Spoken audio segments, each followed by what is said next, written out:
El secretario de Energía de los Estados Unidos concluye su visita a Venezuela y no descarta que Trump visite algún día el país, supongo que con la peste roja afuera, ¿verdad? Y recuerda usted a Harry Sergeant 3, si no, no pasa nada, yo se los recuerdo. Porque el presidente Trump ha desautorizado al magnate energético a las negociaciones con petroleras en Venezuela. Tuki. Delcy Rodríguez asegura en entrevista con NBC que está de acuerdo en organizar elecciones libres y justas en Venezuela, pero ha dicho mucho más. Claro, esto después que Jorge hablara también con medios norteamericanos. Algo huele mal en Dinamarca. Mientras tanto, precisamente Jorge Rodríguez, en un clásico episodio de su incontinencia verbal, expone la persecución política que ellos han hecho y explica perfectamente por qué quienes tienen asilos pendientes o son beneficiarios del TPS lo merecen, así como usted lo escucha.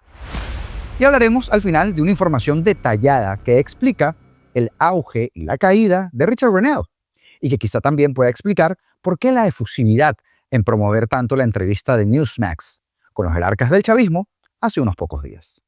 Pues bien, quédate, porque este no es solo un resumen de noticias, es como siempre ese mapa de lo que viene pasando en las últimas horas.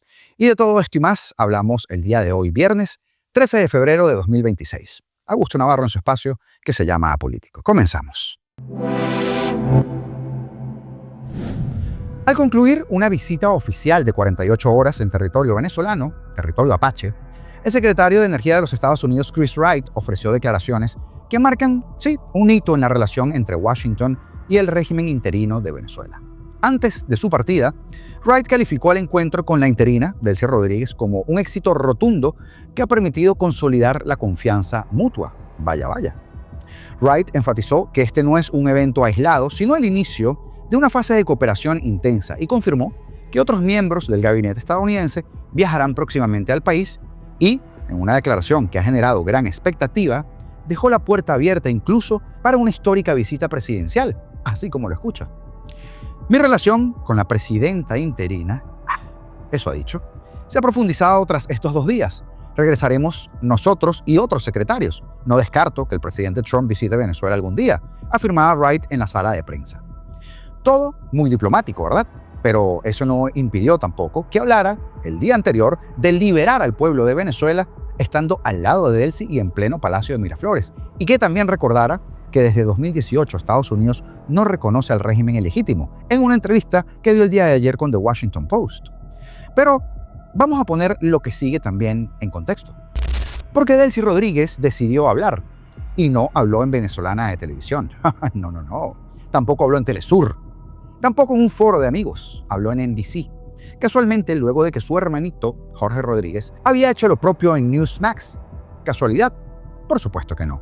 Y unos estrategas que se prestan para esto. El mensaje es bastante claro. El chavismo quiere reconstruir interlocución directa con la audiencia estadounidense. No solo con la Casa Blanca, con la opinión pública. Y recuerde usted cuántas veces le hablamos acá de la opinión pública de los Estados Unidos. Bueno, ahora vamos a lo que importa. Delcy dijo que habrá elecciones justas y libres. Pero cuando le preguntan en qué momento sucederán, responde que el calendario lo decidirá el diálogo político interno. Traducción editorial, si quieren, elecciones sí, pero cuando nosotros controlemos el terreno. Y eso no va a ser tan fácil como ellos creen. Porque en política, prometer elecciones sin fechas es como prometer, lluvia en el desierto, algo que técnicamente es posible, pero estratégicamente es bastante improbable. Pero es que luego viene otra parte interesante, donde dice que ha hablado 2 veces con Donald Trump y también con Marco Rubio, y describe los contactos como respetuosos. Pero recuerde usted ese audio filtrado, donde supuestamente le dieron 15 minutos para decidir si corrían con la misma suerte de Maduro o peor, y ellos estoicamente dijeron estaban preparados. Bueno, ahora resulta que todo es cordialidad y diplomacia. Y aquí hay 2 opciones. O el audio era una exageración propagandística, que sí, como lo dijimos inmediatamente, o la Realpolitik se impuso y ahora toca modular el tono, que también. Porque en cualquiera de los 2 escenarios, incluso los 2 prácticamente combinados, lo que vemos es adaptación. El chavismo sobrevive y entendió que necesita oxígeno externo. Pero el punto neurálgico quizá no fue ese, quizá fue otro. Cuando le preguntan precisamente por María Corina Machado, Delcy responde que si regresa, debe rendir cuentas ante Venezuela. Maria Corina Machado says she wants to return to Venezuela. Will you make sure she can return here safely and even run for president if she wants to? Mira, sobre su vida, nosotros no entendemos por qué muchas veces se hacen, no voy a decir show, pero se hacen situaciones que no existen. Y sobre María Corina Machado, ella debe responder al país sobre su llamado a que Venezuela fuese bloqueada económicamente, debe responder a los sectores económicos del país por la agresión económica, debe responder al país porque ha pedido la invasión de Venezuela, debe responder al país porque aplaudió una agresión militar externa contra Venezuela. Hay muchos aspectos donde esta persona deberá responder a Venezuela. Y aquí es donde el lenguaje se vuelve quirúrgico, porque no dice que será arrestada, no dice que hay una orden de captura y tampoco dice que irá a prisión. Dice, debe rendir cuentas. Una frase diseñada para mantener esa ambigüedad estratégica, porque rendir cuentas puede significar muchas cosas, ¿verdad? Rendir cuentas puede significar un proceso judicial, puede significar una inhabilitación política, como la que ella tiene, también puede significar un juicio simbólico o simplemente una amenaza preventiva.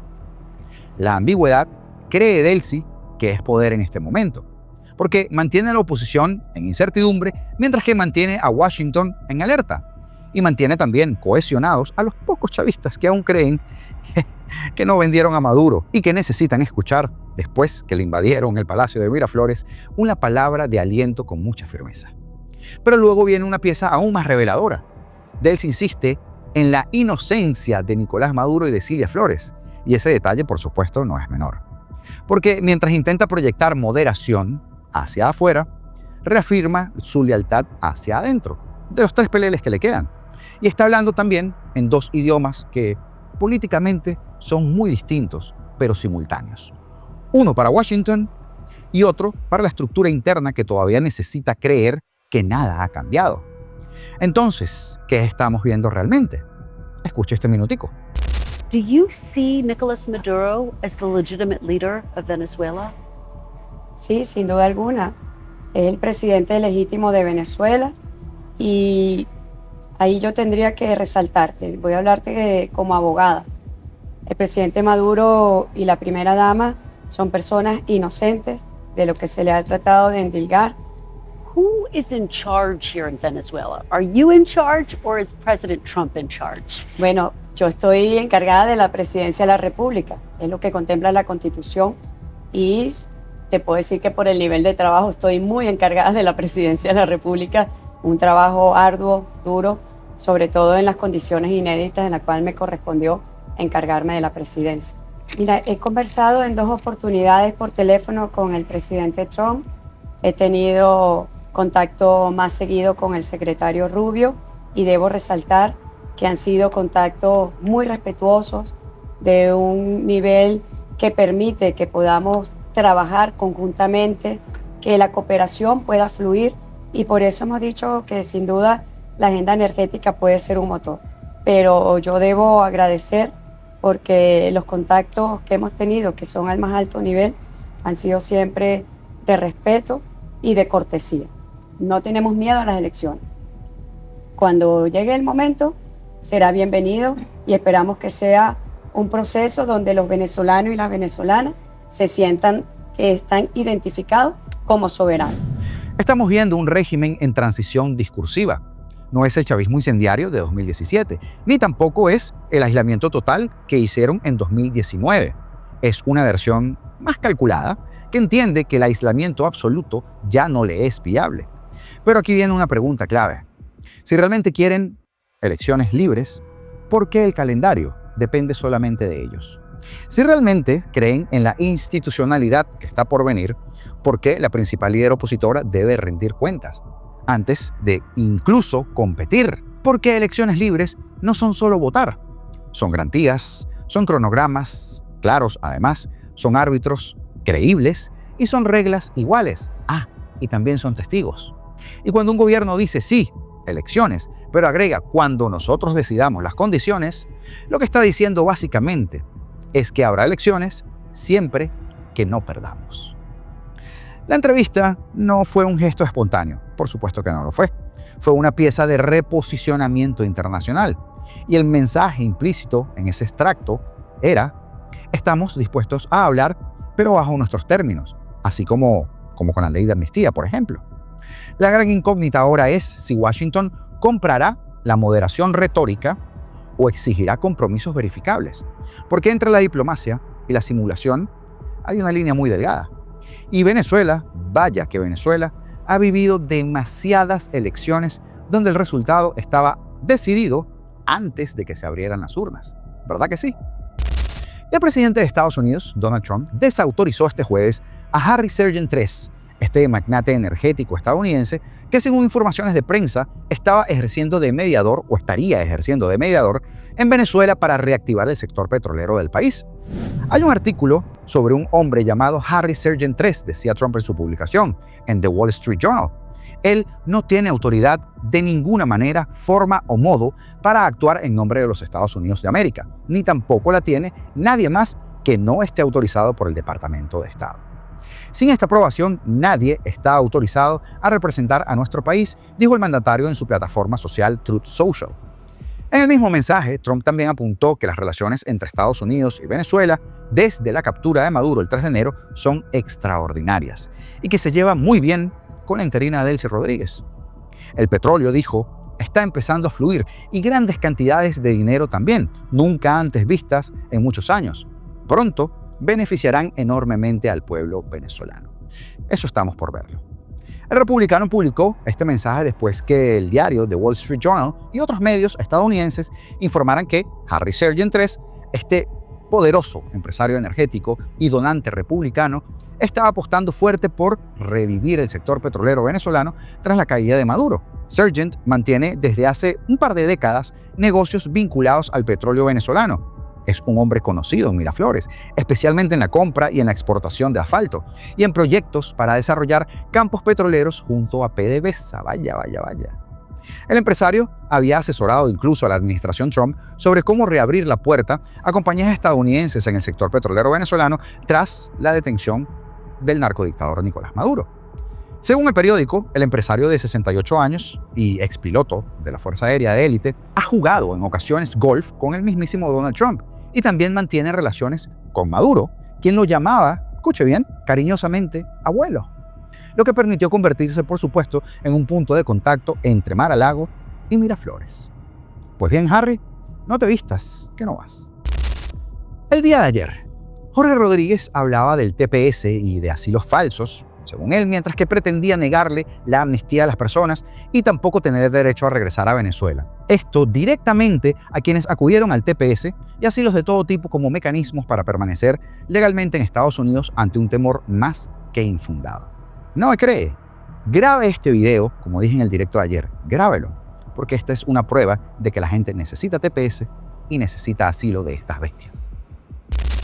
Hay en estos momentos, en la actualidad, en los Estados Unidos de América, 120, 130 mil venezolanas y venezolanos que solicitaron una figura que se denomina TPS para lograr mucho más.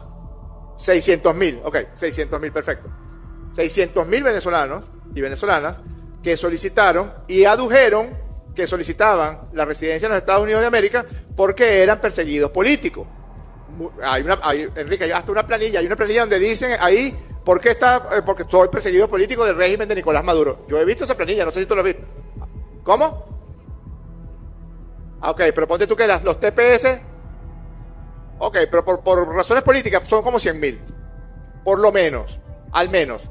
Eso quiere decir que hay 100.000 venezolanos que o porque se divorciaron, o por razones económicas, o por razones las que fuera, llegaron allá y habían bufetes inescrupulosos que tenían hasta un formato. Lléname esto aquí, declárate perseguido político. Al declararse perseguido político, ¿podría o no estar sujeto a esta ley de amnistía? ¿Podría?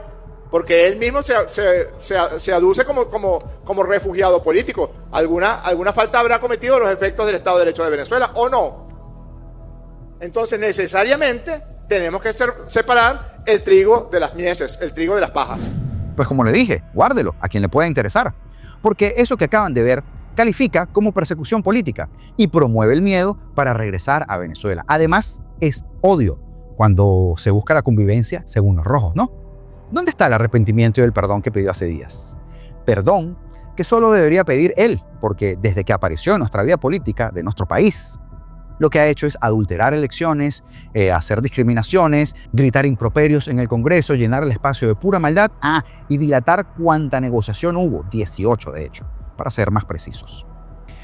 Porque por muchas entrevistas que den y por muchos videitos de TikTok que hagan, al final la naturaleza del chavismo es esto, y siempre sale a flote, y de hecho ni siquiera tarda 24 horas en hacerlo. Porque hablando de pedir perdón, esto que va a ver es otro testimonio y es uno de esos que difícilmente pueda conseguir perdón terrenal. Este es el testimonio de los familiares de los Gedeones recogidos el día de ayer por Zair Contreras, y le advierto de antemano que el video es fuerte, que el video es desgarrador y que también es el recordatorio de por qué no podemos descansar hasta que el chavismo sea conjugado en absoluto pasado.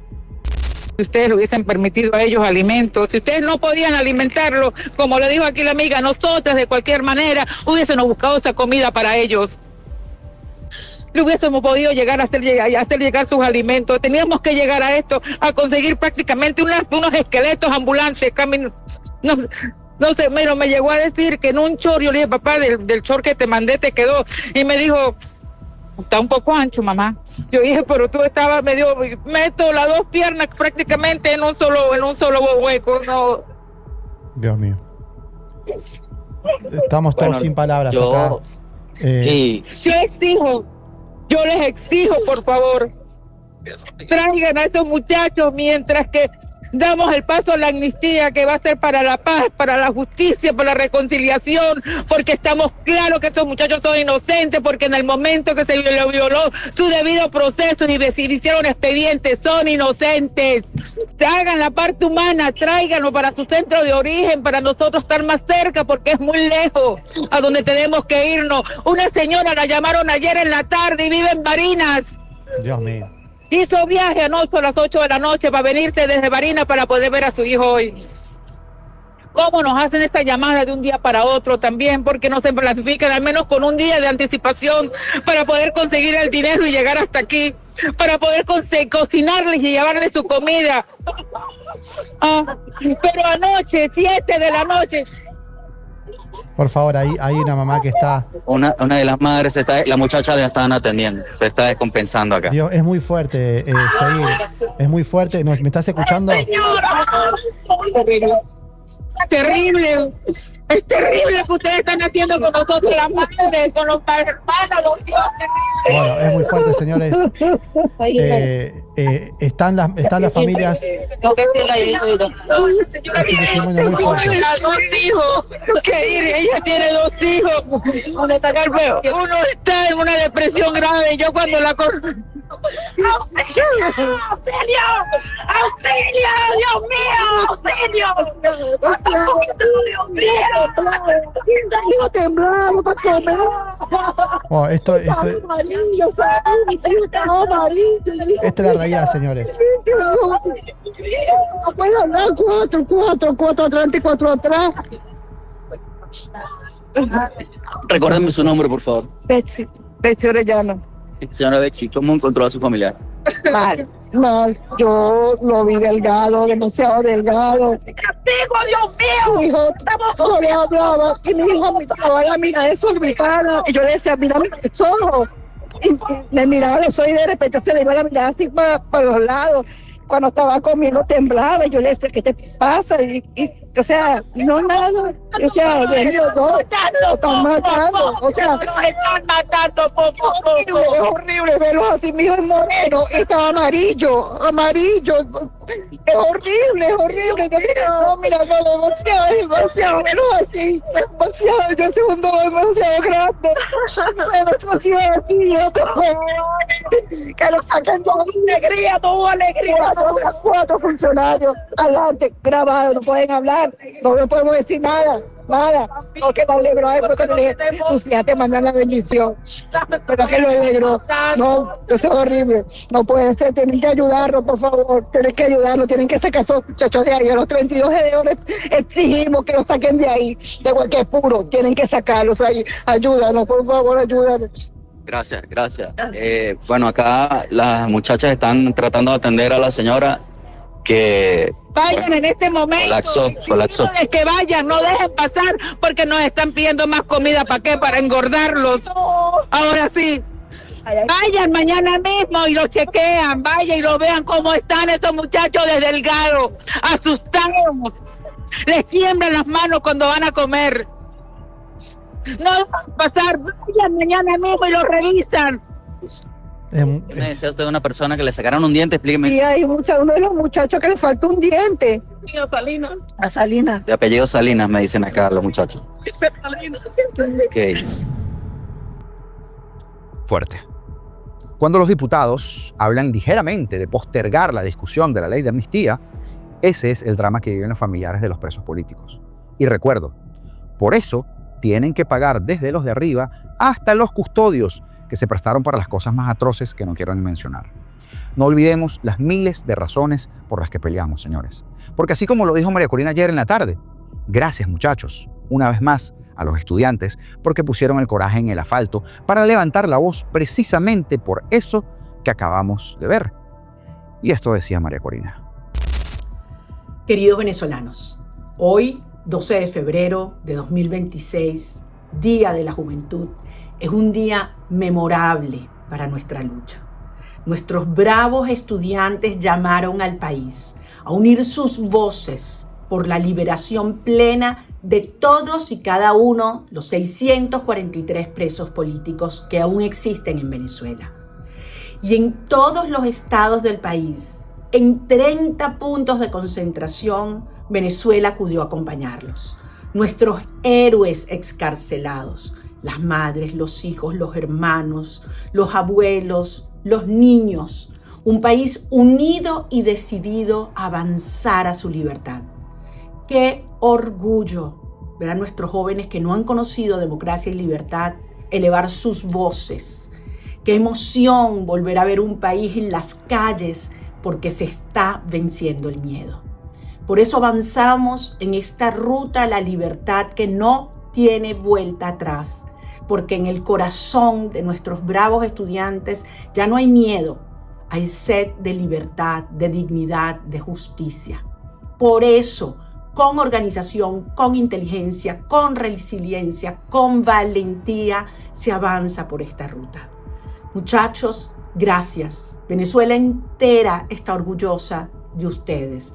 Y muy pronto nos vamos a abrazar durísimo en nuestra adorada Tierra de Gracia. Dios los bendiga. Y es que en efecto, la ruta de la libertad no puede tener vuelta atrás. Eso es correcto. Y en estos días estuvimos viendo cómo con bombos y platillos Richard Grenell anunciaba la llegada de Newsmax a Venezuela. Esto de manera muy sospechosa, por decirlo menos. Ahora, un trabajo del medio Daily Mail explica cómo ha sido el auge y la caída del otrora enviado especial de Trump para Venezuela, alguien que terminó con el absoluto desprecio de todos los venezolanos. Richard Grenell, quien trabajó durante años para ascender en las filas del movimiento MAGA, abriéndose paso con dificultad hasta liderar el principal aparato de inteligencia de los Estados Unidos en 2020. 6 años después, en la cúspide del poder Donald Trump, Grenell se encuentra dirigiendo un teatro, y ahora, literal un teatro, y ahora incluso ese puesto ha perdido, o está suspendido. La trayectoria profesional de Grenell dio otro giro radical este mes cuando Trump anunció sus planes de cerrar el Kennedy Center para un gigantesco proyecto de construcción de 2 años. La medida se produce tras un año de caos interno y de cancelaciones de alto perfil que han plagado el recinto bajo la dirección de Richard Grenell. Ahora, la reestructuración total deja el prestigio del ex jefe de inteligencia en el subsuelo. Nos pillaron a todos prácticamente por sorpresa. Me preocupa que lo derriben todo, decía una fuente que trabajó con Grenell en el Kennedy Center al Daily Mail.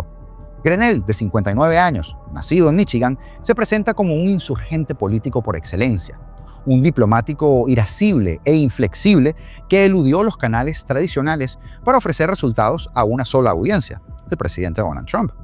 Pero a medida que la operación estadounidense para capturar a Maduro transformaba el panorama global, este hombre, que alguna vez fue considerado como un candidato para un importante cargo en el gabinete, se vio excluido del círculo íntimo de Trump. ¿Lo recuerda?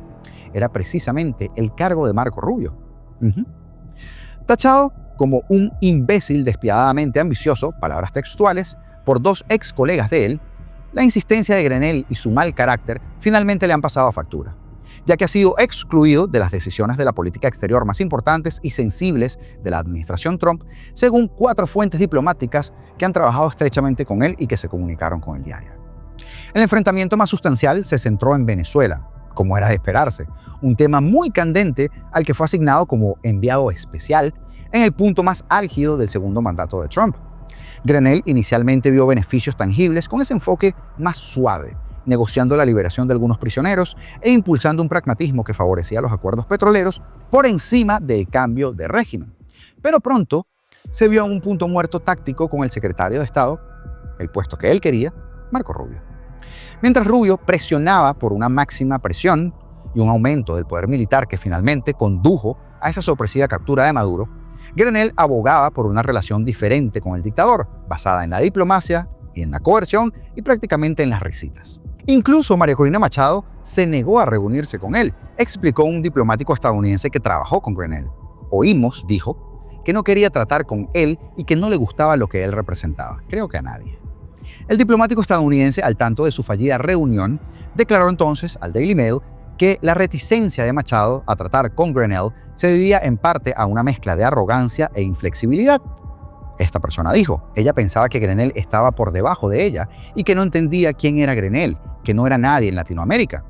Ella también fue cautelosa, no lo conocía ni confiaba en él, explicó el diplomático, añadiendo que Machado no quería que se le viera usándolo con fines simbólicos. 2 fuentes diplomáticas y una fuente cercana al Departamento de Estado informaron al Daily Mail que, finalmente, Rubio, respaldado por la jefa de gabinete Susie Wiles, logró expulsar a Grenell de la cartera de Venezuela por completo, dejándolo solo para observar desde la barrera cómo se ejecutaba la visión firme de Marco Rubio. Pero la verdadera caída de Grenell llegó mucho antes de la caída de Maduro, ya que su ego se expandió durante la última campaña. Grenell fue descubierto presentándose, ojo a esto, a sus asesores de campaña en Mar-a-Lago como el candidato a vicepresidente de Trump, según fuentes cercanas a la Casa Blanca. Y luego de esto, se produjo un incidente decisivo en la Convención Nacional Republicana, en donde este estalló en una acalorada discusión precisamente con Susie Wiles sobre su tiempo de intervención en el estrado. Le gritó a Susie y le dijo, tú eres la razón por la que vamos a perder estas malayas, esa no fue la palabra, pero usted entiende, elecciones. Declaró al Daily Mail la misma fuente cercana a la Casa Blanca. El enfrentamiento fue tan intenso que, según informa Wiles, estuvo al borde de las lágrimas. Probablemente no lo sabía en ese momento, pero ese único arrebato selló el destino de Grenell, dejándolo fuera de cualquier puesto importante en el gabinete de Trump 2.0. Reprendió a Susie Wiles porque no consiguió un puesto de orador en horario estelar en la convención, añadió la fuente. Por eso no tiene un puesto importante y por eso nunca lo consideraron para secretario de Estado. Grenell, por supuesto, negó esta pelea con Susie Wiles e insistió en mantener una relación amistosa con ella y posteriormente se comunicó con el Daily Mail y dijo que la propia Susie Wiles se pondría en contacto para confirmar la falsedad de esa historia. Pero la llamada de Susie Wiles nunca llegó. Poco antes de la publicación del especial que les estoy comentando, el Daily Mail contactó a Richard Grenell para obtener comentarios sobre su afirmación de que Wiles negaría el altercado, pero él cortó la llamada abruptamente, según informan desde el diario. En cambio, Chris LaCimira, quien ayudó a dirigir la campaña de Trump en 2024 con Wiles, declaró al Daily Mail, quien quiera que esté contando esta tontería es un imbécil. Pero un portavoz republicano cercano a la Casa Blanca también declaró a ese diario y dijo que, si bien Grenell no consiguió un puesto durante el gabinete en el segundo mandato de Trump, dirigir el centro Kennedy sigue siendo un asunto muy importante. Y es que, según una fuente cercana de la familia Trump, Wiles ha hecho bromas a costa de Grenell dentro del despacho oval, en una clara indicación de que sí hay una animosidad que aún persiste. Susie lo odia a muerte, dijo la fuente de la familia Trump. La impresión que se tenía en el círculo íntimo de Trump es que Grenell podría causar dolores de cabeza a la administración debido a sus negocios en el extranjero. Pero es que el círculo de Grenell era apodado el grupo de los juguetes inadaptados, según explicó esta fuente al diario.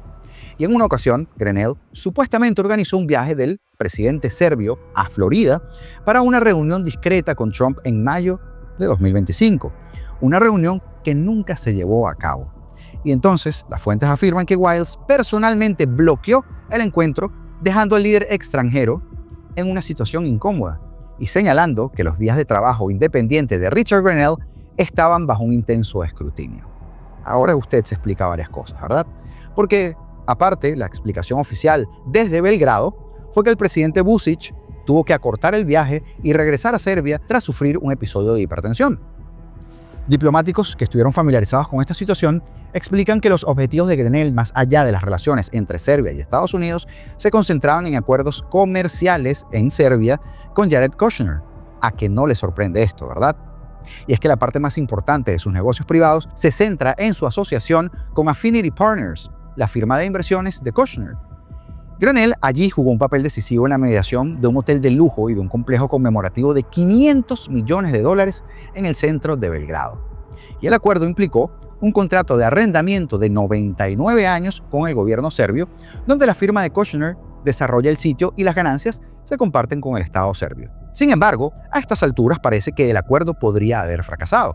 Y es que incluso mientras se desempeñaba como enviado especial, Grenell también mantenía su firma privada, Capital Media Partners. Y usted se preguntará, ¿cuánto ha amasado? Bueno, la mayoría de los sitios web públicos de seguimiento de patrimonio estiman que su patrimonio neto podría oscilar entre el $1.000.000 y los $5 millones, ya que continúa percibiendo anticipos de $100.000 por su trabajo en el sector privado, así como de $200.000 anuales en opciones sobre acciones restringidas. Pero eso es lo que se sabe. Podría considerarse un diplomático transaccional, declaraba el Daily Mail, una fuente diplomática cercana a Grenell. Sin embargo, su estilo combativo, el de Grenell, ha dejado un rastro de puentes quemados en la comunidad diplomática. Diría que es extremadamente egoísta y despiadadamente ambicioso y puede ser realmente desagradable. Declaraba el Daily Mail un diplomático veterano que lo conoce desde hace décadas. Ya entiende por qué se lleva también con Jorge Rodríguez.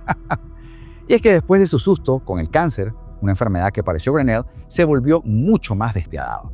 Porque él reveló públicamente en junio de 2013 que le habían diagnosticado un linfoma no Hodgkin y se sometió a una quimioterapia agresiva durante meses, describiendo la experiencia como brutal. Y en septiembre de ese mismo año, la enfermedad ya se encontraba en remisión y, según se informa, ahora goza de buena salud. Y es que luego en una entrevista de 2019 explicó su cambio de perspectiva. Haber pasado por esta experiencia con el cáncer también me ha llevado a una carrera más exitosa en el servicio público, sí, ya vemos, porque me ha vuelto mucho más auténtico y compasivo. También estoy dispuesto a asumir más riesgos, tanto en mi vida personal como en mi vida pública, dijo. Y es que ese apetito por el riesgo es precisamente lo que se manifestó desde entonces como un afán incansable, a menudo abrasivo, por alcanzar los cargos más altos del país y el deseo de suceder a Marco Rubio. Pero ese objetivo parece inverosímil ahora. Es grandilocuente e increíblemente seguro de sí mismo por razones que francamente no entiendo. Obviamente, estaba del lado equivocado de la administración en lo que respecta a Venezuela y a Marco Rubio, añadió ese funcionario de Trump. Sus 15 minutos de fama ya pasaron y por eso ahora está en el Kennedy Center. El nombramiento de Grenell en febrero para dirigir el Kennedy Center se produjo cuando Trump tenía planes de encontrar a alguien dispuesto a facilitar el cambio de nombre. Y ahora, como director histórico de esta institución artística, se ha visto envuelto en una controversia porque enfrenta acusaciones de recortes presupuestarios, indignación por cambiar el nombre del edificio a Trump Kennedy Center y también repetidos enfrentamientos con artistas destacados. Y es que hay un creciente número de artistas que han boicoteado el recinto, cancelando espectáculos programados antes de la caída en picada de la venta de entradas. Grenell ha acusado a CNN y a The Washington Post de alimentar esa reacción negativa y de alentar la revuelta liderada por los artistas. Al principio de la administración, Rick Grenell iba a ser un audaz solucionador de problemas que recorrería el mundo solucionando problemas, pero eso se desvaneció, declaraba un diplomático que trabajó con Grenell en Venezuela. Ahora se ha visto obligado a reducir el Kennedy Center. Y en medio de la creciente presión, Grenell ha comunicado en privado ya a amigos cercanos que planea precisamente dejar el Kennedy Center a finales de este año. Y es que por ahora, el hombre que una vez soñó con dirigir la inteligencia o la diplomacia estadounidense se encuentra dirigiendo un teatro, tanto literal como figurativamente, mientras que sus ambiciones chocan con la realidad de su espinosa reputación. Su objetivo, su ambición es ser secretario de Estado, declaró este veterano diplomático, pero no veo que esto vaya a suceder. Trump conoce la opinión negativa que mucha gente tiene de él. Ya ven de lo que nos salvamos. Una razón más para darle las gracias a Marco Rubio. Saludos especiales para nuestros nuevos miembros y para la generosidad de quienes nos regalaron membresías, muchas, ayer durante el directo de anoche.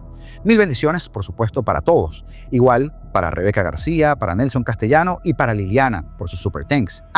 Y para Carlos Manuel Ross por ese mensaje que nos envió en X, y a la chica que estaba con él en la foto, que no tengo su nombre, pero que también le envío todo el cariño del mundo a ambos.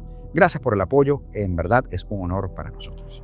Y antes de despedirnos, como siempre, recomendarte un nuevo video de nuestro canal Apolítico, para que sigas profundizando acerca de muchísimas de las cosas que han venido pasando en estas últimas horas, en los últimos días.